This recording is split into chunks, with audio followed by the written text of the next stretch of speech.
اعوذ باللہ من الشیطان الرجیم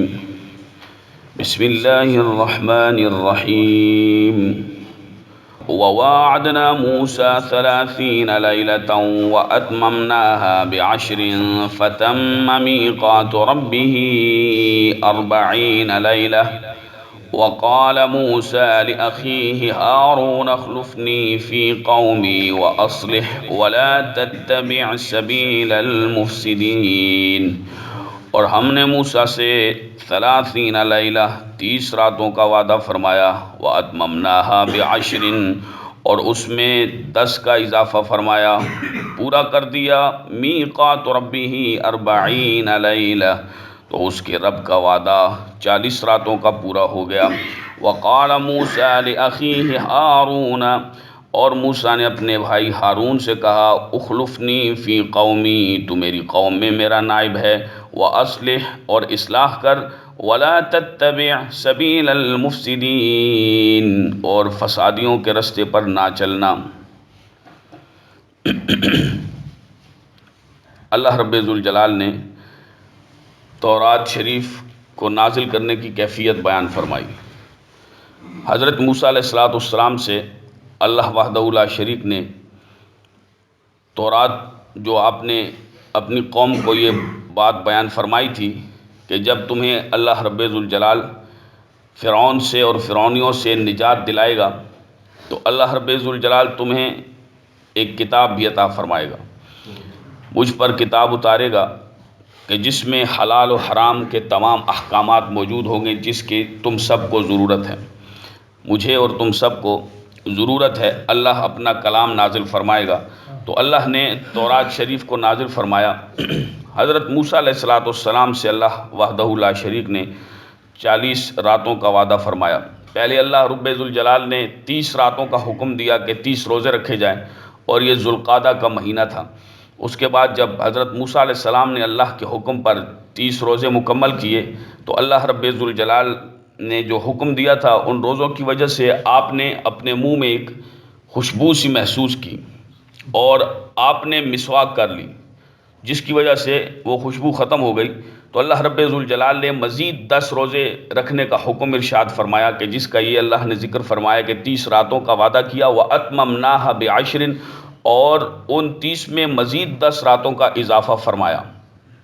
تو آپ کو جو 10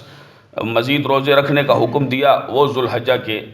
10 روزے تھے۔ تو اللہ رب ذوالجلال نے ارشاد بھی فرمایا، روزے رکھنے کا حکم دیا، اور ساتھ میں یہ بھی ارشاد فرمایا کہ اے موسیٰ، کیا تمہیں معلوم نہیں کہ روزے دار کے منہ سے جو خوشبو آتی ہے وہ میرے نزدیک مشک کی خوشبو سے بھی زیادہ پاکیزہ ہے۔ تو یہ روزے دار کا اور روزے رکھنے کا جو مقام ہے، تو حضرت کلیم تو اللہ رب ذوالجلال کے کیسے جلیل القدر نبی تھے، سبحان اللہ۔ آپ کو اللہ رب ذوالجلال نے یہ شان عطا فرمائی کہ آپ سے بھی بلا واسطہ دیگر انبیاء و مرسلین سے اللہ رب ذوالجلال نے فرشتے کے ذریعے سے کلام فرمایا، لیکن آپ سے بغیر واسطے کے اللہ نے کلام فرمایا۔ اس سے ہم پہلے بھی عرض کر چکے ہیں کہ اس کلام کی کیفیت معلوم نہیں، کلام کیا ہے اس پر ہمارا ایمان ہے، لیکن وہ کلام کیسا تھا، کیسے کیا گیا، جیسے ہم ایک دوسرے سے کلام کرتے ہیں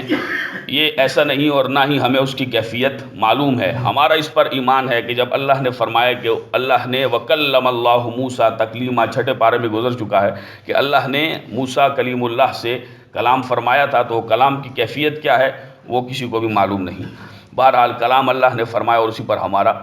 ایمان ہے۔ تو اللہ وحدہ لا شریک نے حضرت موسیٰ علیہ السلام روزے کی حالت میں اللہ کے حکم کے مطابق طور سینا پہ تشریف لے گئے، اور حضرت موسیٰ علیہ السلام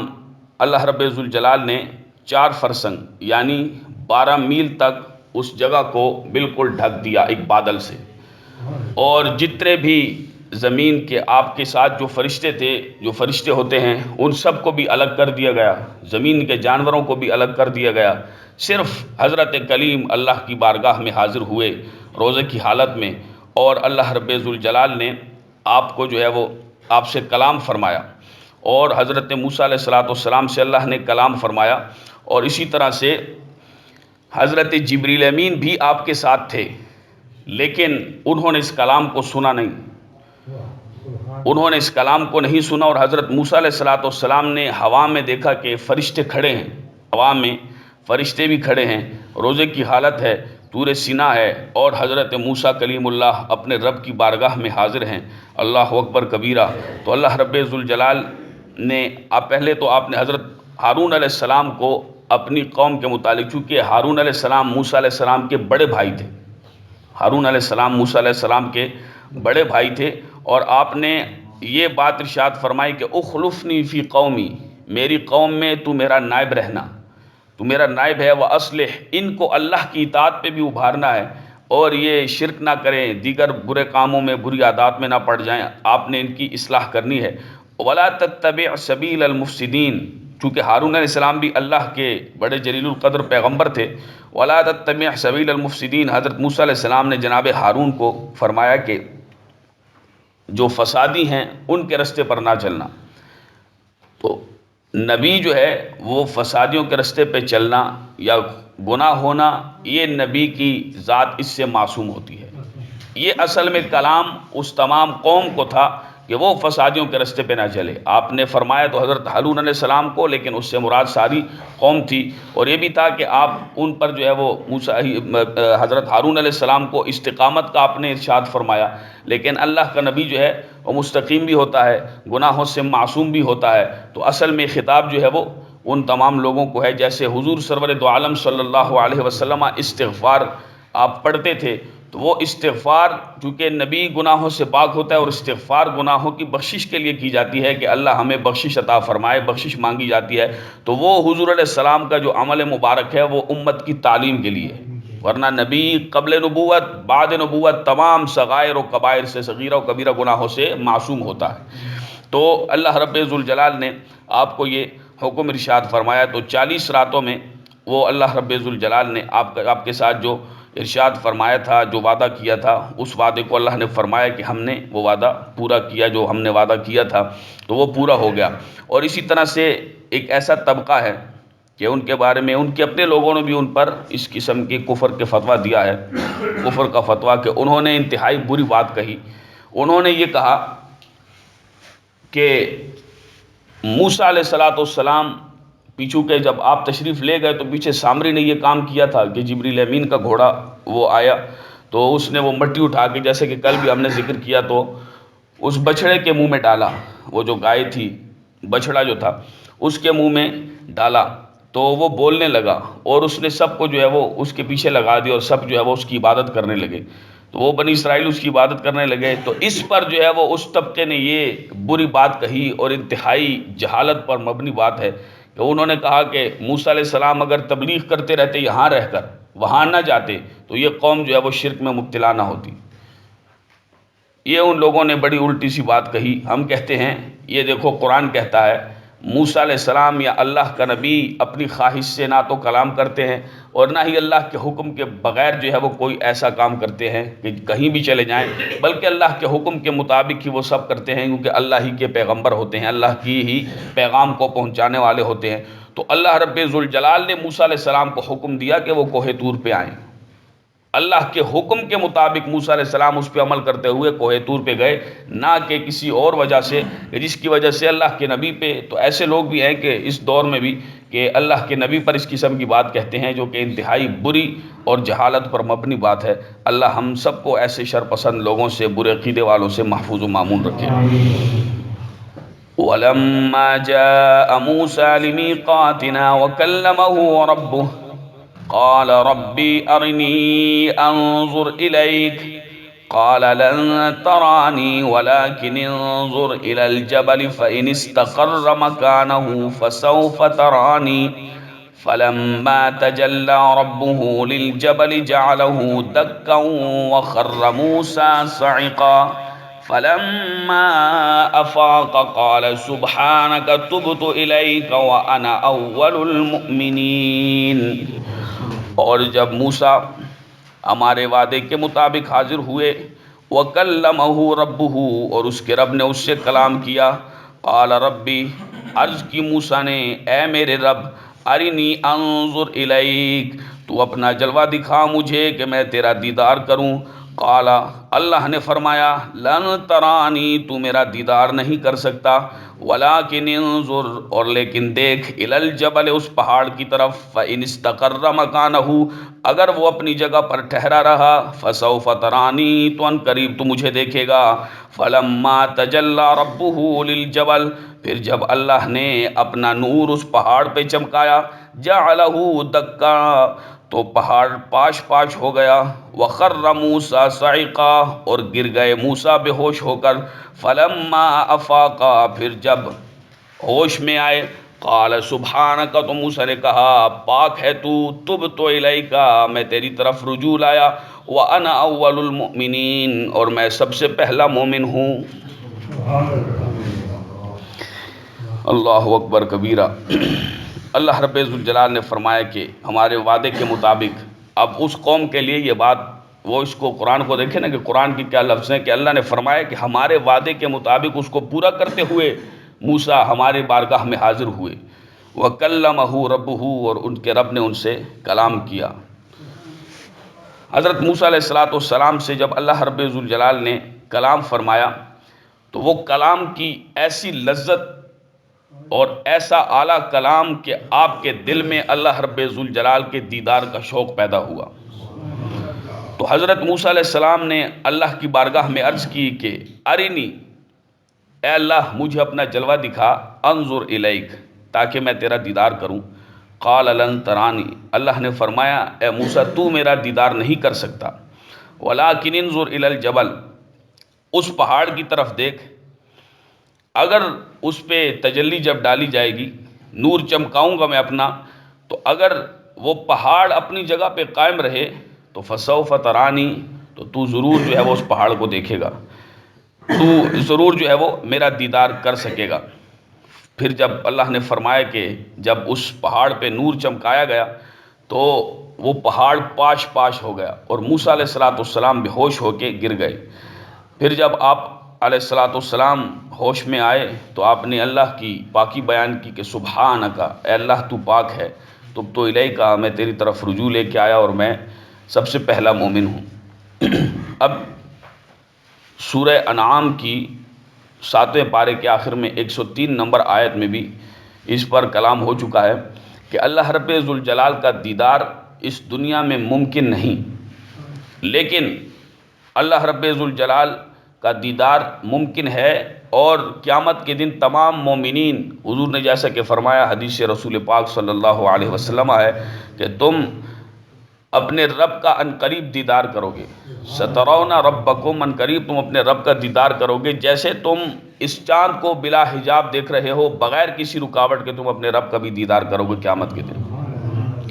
تو وہ اللہ رب ذوالجلال تمام ہر مومن سے کلام فرمائے گا اور ہر مومن کو دیدار نصیب فرمائے گا۔ اور اللہ رب ذوالجلال، وہ جو بات ہے کہ اللہ نے ارشاد فرمایا لا تدرکہ الابصار وہو یدرک الابصار، کہ آنکھیں اس کا ادراک نہیں کر سکتی اور وہ آنکھوں کا ادراک کیے ہوئے ہے، اور تمام جو ہے وہ لوگ اللہ کا دیدار کر سکتے ہیں۔ دیکھیں، رویت یہ ممکن ہے لیکن ادراک ممکن نہیں ہے۔ میں نے کئی مرتبہ یہ مثال دی ہے کہ جیسے آسمان ہے، کہ آسمان کو آدمی دیکھ سکتا ہے لیکن کوئی آدمی اس پوری زمین پر ایسا نہیں جو یہ کہے کہ میں نے پورے کے پورے آسمان کو دیکھ لیا ہے، جیسے کہ اس پنکھے کو یا کسی ایسی چیز کو دیکھا ہے جس کو ادراک کہتے ہیں، کسی چیز کے جوانب اربع، چاروں طرف سے جو ہے وہ نظر اس کو گھیر لے، تو اس کو ادراک کہا جاتا ہے۔ تو اللہ رب ذوالجلال کا ادراک ممکن نہیں، رویت دیکھنا ممکن ہے۔ تو حضرت موسیٰ علیہ السلام اس آیت مبارکہ میں یہ بات معلوم ہوتی ہے کہ اگر اللہ کا دیدار ناممکن ہوتا، ہو ہی نہ سکتا، تو موسیٰ علیہ السلام اللہ کے کتنے جلیل القدر پیغمبر تھے کہ عوارف، اور اللہ رب ذوالجلال نے اسرار و رموز سے ان کو جو ہے وہ جو علوم عطا فرمائے تھے، تو موسیٰ علیہ السلام کبھی بھی یہ دعا نہ کرتے، رب ارنی، اے اللہ مجھے اپنا آپ دکھا۔ کبھی بھی موسیٰ علیہ السلام یہ دعا نہ کرتے اگر اللہ کا دیدار ممکن نہ ہوتا، یا اللہ میں تیرا دیدار کروں تو مجھے اپنا جلوہ دکھا۔ تو اللہ نے ایک بات تو یہ ہے کہ اس سے معلوم ہوا کہ اللہ کا دیدار یہ ممکن ہے، ناممکن نہیں۔ دوسری دلیل یہ ہے کہ قال لن ترانی، اللہ نے فرمایا کہ اے موسیٰ تو مجھے نہیں دیکھ سکتا، تو یہ نہیں فرمایا کہ مجھے دیکھنا ہی ممکن نہیں، فرمایا تو مجھے، لن ترانی، یہ صیغہ ہے، صیغہ واحد مذکر مخاطب اس کو کہتے ہیں کہ لن ترانی، تو ہرگز مجھے نہیں دیکھ سکتا۔ دوسری دلیل، تیسری دلیل یہ ہے کہ اگر اللہ کا دیدار ممکن نہ ہوتا تو پھر اللہ یہ بھی نہ فرماتا کہ وَلَٰكِنِ انظُرْ إِلَى الْجَبَلِ، اس پہاڑ کی طرف دیکھ، فَإِنِ اسْتَقَرَّ مَكَانَهُ فَسَوْفَ تَرَانِي، اگر وہ پہاڑ اپنی جگہ پہ قائم رہے تو ان قریب تو مجھے دیکھے گا۔ تو پہاڑ پر اللہ نے تجلی فرمائی، تو پہاڑ چونکہ اپنی جگہ پہ نصب ہے، ممکن ہے کہ وہ جو ہے وہ اللہ رب ذوالجلال نے اس کو زمین پہ نصب فرمایا ہے تو اس کو دیکھنا بھی ممکن ہے۔ تو جب اس پر تجلی ڈالی جائے گی تو جب جو چیز ممکن ہے اس ممکن پر جو موقوف ہے اس کو جو ہے وہ بھی چیز جو ہے اس کا بھی امکان ہے کہ اس کو دیکھا جا سکتا ہے، ممکن ہے۔ تو یہ تین دلیلیں ہیں کہ اللہ رب ذوالجلال کا دیدار، اللہ کے دیدار کے متعلق کہ وہ ممکن ہے، لیکن عام لوگوں کے لیے، ہم سب جو ہیں، ہمارے لیے اللہ کا دیدار یہ ممکن نہیں ہے۔ حضور سرور دو عالم صلی اللہ علیہ وسلم کو بھی اللہ رب ذوالجلال نے معراج شریف کی رات صرف اور صرف حضور کو اپنا دیدار کرایا ہے، باقی قیامت کے دن جو ہے وہ اللہ رب ذوالجلال سب کو اپنا دیدار کرائے گا۔ اس دنیا میں دیدار ممکن نہیں ہے، دیدار ممکن ہے تو وہ انشاءاللہ قیامت کے دن اللہ ہم سب کو اس دنیا میں ایمان کی حالت میں موت نصیب فرمائے، ہم اپنے رب کا دیدار کریں گے انشاءاللہ۔ تو اللہ کے دیدار پر یہ اہل سنت کا عقیدہ ہے کہ جو اجماع سے، قرآن مقدس سے، حدیث رسول سے اور تمام بزرگان دین، اولیاء کاملین، عارفین، ان کے تمام اقوال سے اور ان کے عقیدے سے یہ واضح ہے، اور یہی اہل سنت کا مذہب ہے، مسلک ہے اور عقیدہ ہے۔ قال يا موسى إن اصطفيتك على الناس برسالاتي وبكلامي فخذ ما آتيتك وكن من الشاكرين۔ اللہ نے فرمایا اے موسیٰ، بے شک میں نے اپنی رسالتوں کے لیے اور اپنے کلام کے لیے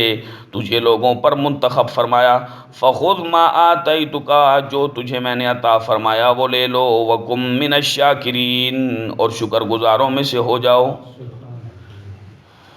اللہ رب ذوالجلال نے موسیٰ علیہ السلام کو اپنی رسالتوں، اپنے کلام کے ساتھ لوگوں پر چن لیا۔ یہاں سے یہ بات معلوم ہوتی ہے کہ تمام لوگوں پر چن لیا، تو یہ بھی وہی بات ہے کہ جیسا کہ بنی اسرائیل کے متعلق فرمایا کہ یا بنی اسرائیل، اے اولاد حضرت یعقوب، اذکروا نعمتی التی انعمت علیکم، یاد کرو میری اس نعمت کو کہ جو میں نے تم پر کی تھی، اور میں نے تم لوگوں کو، تم بنی اسرائیل کو تمام عالمین پر فضیلت عطا فرمائی تھی۔ تو یہ فضیلت اس زمانے کے، اس وقت کے جو لوگ تھے ان کے متعلق ہے، نہ کہ امت محمدیہ پر، جیسا کہ ہم نے کل بھی عرض کی۔ تو اسی طرح سے یہ موسیٰ علیہ السلام کے زمانے کے لوگ ہیں، حضور علیہ السلام پر یا حضرت ابراہیم علیہ السلام پر حضرت موسیٰ علیہ السلام کو فضیلت نہیں ہے، بلکہ ابراہیم علیہ السلام افضل ہیں، اور پھر تمام انبیاء علیہم السلام سے اور تمام رسول اعظام سے حضرت رسول پاک علیہ السلام افضل ہیں، آپ ہی کو فضیلت ہے۔ تو یہ آپ کے زمانے مبارک کے لوگوں کے متعلق ہے کہ موسیٰ علیہ السلام کو ان لوگوں پر اور دیگر جو ہے وہ انبیاء پر فضیلت عطا فرمائی ہے، کیونکہ یہ درجہ ہے تلک الرسل فضلنا بعضهم علی بعض، فرمایا کہ یہ رسول ہیں کہ جن کے بعض کو بعض پر ہم نے فضیلت دی ہے۔ تو یہ مراتب ہیں اللہ رب ذوالجلال نے عطا فرمائے۔ فخذ ما آتیتک، فرمایا کہ جو کچھ عطا کیا گیا ہے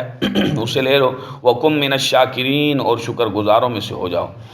وَكَتَبْنَا لَهُ فِي الْأَلْوَاحِ مِنْ كُلِّ شَيْءٍ مَوْعِظَةً وَتَفْصِيلًا لِكُلِّ شَيْءٍ فَخُذْهَا بِقُوَّةٍ وَأْمُرْ قَوْمَكَ يَأْخُذُوا بِأَحْسَنِهَا سَأُورِيكُمْ دَارَ الْفَاسِقِينَ۔ اور لکھ دیا ہم نے اس کے لیے تورات کی تختیوں میں ہر شے کی نصیحت کو، وَتَفْصِيلًا لِكُلِّ شَيْءٍ، اور ہر شے کی تفصیل، فَخُذْهَا بِقُوَّةٍ، تو لے لو اسے مضبوطی سے، وَأْمُرْ قَوْمَكَ، اور حکم دو اپنی قوم کو، يَأْخُذُوا بِأَحْسَنِهَا، کہ اس کی اچھی چیزوں کو اختیار کرے، سَأُورِيكُمْ دَارَ الْفَاسِقِينَ، ارقریب میں تمہیں بے حکموں کا، نافرمانوں کا گھر دکھاؤں گا۔ فرمایا تورات کی تختیوں میں ہر چیز کی تفصیل اور ہر نصیحت کو ہم نے لکھ دیا، موسیٰ علیہ السلام کے لیے فخذھا بقوۃ، فرمایا کہ جو بھی اس کے حلال و حرام ہیں، ویسے تو یہ خطاب موسیٰ علیہ السلام کو ہے، لیکن حقیقت میں خطاب تمام کی تمام قوم کو تھا کہ جو تورات میں ہم نے احکامات نازل فرمائے ہیں، حلال کے حرام کے، جو بھی چیزیں ہم نے بیان فرمائی ہیں کہ جو تم نے کرنا ہے، اور جس سے منع کیا گیا ہے وہ ان سے منع ہونا ہے، وہ اس تمام کی تمام کو فخذھا بقوہ، وہ جتنی بھی چیزیں ہیں ان کو مضبوطی سے پکڑ لو، قوت کے ساتھ مضبوطی سے پکڑ لو۔ وَأْمُرْ قَوْمَكَ، اور اے موسیٰ آپ اپنی قوم کو اس کا حکم بھی دیں کہ یہ اللہ نے حلال کیا ہے، یہ کھاؤ، یہ کرو، اور اس سے اللہ نے منع فرمایا ہے، یہ چیزیں حرام ہیں، یہ کام حرام ہیں، ان سے بچو کہ اس سے اللہ کی ناراضگی ہے، اور اس میں جو ہے وہ تمہاری کامیابی نہیں ہے۔ یأخذوا بأحسنها، کہ جو اس میں مستحب کام ہیں یا دیگر ایسے کام ہیں، ان سے زیادہ جو چیز فرائض ہیں، ایسی چیزیں ان کو اچھے طریقے سے، یعنی ان کی اچھی چیزوں کو اختیار کرو، یعنی اگر مستحب ہیں یا دیگر چیزیں ہیں تو اس کی نسبت جو درجے میں زیادہ ہیں، جو فرض چیزیں ہیں، ان چیزوں کو اختیار کرو۔ ان قریب دار الفاسقین، میں تمہیں بے حکموں کا، نافرمانوں کا، فاسقین کا، بدکاروں کا گھر دکھاؤں گا۔ تو اس میں بہت سارے اقوال ہیں، تو ایک یہ بھی ہے کہ حضرت موسیٰ علیہ السلام کو جہنم جو ہے وہ دکھائی جائے گی کہ جو فاسقوں کا، بے حکموں کا گھر ہے۔ اللہ رب ذوالجلال ہم سب کو عمل کی توفیق نصیب فرمائے، اور قرآن مقدس سے ہمارا رشتہ مضبوط فرمائے، ہمارا خاتمہ بالایمان فرمائے۔ وما علیہ الا البلاغ المبین۔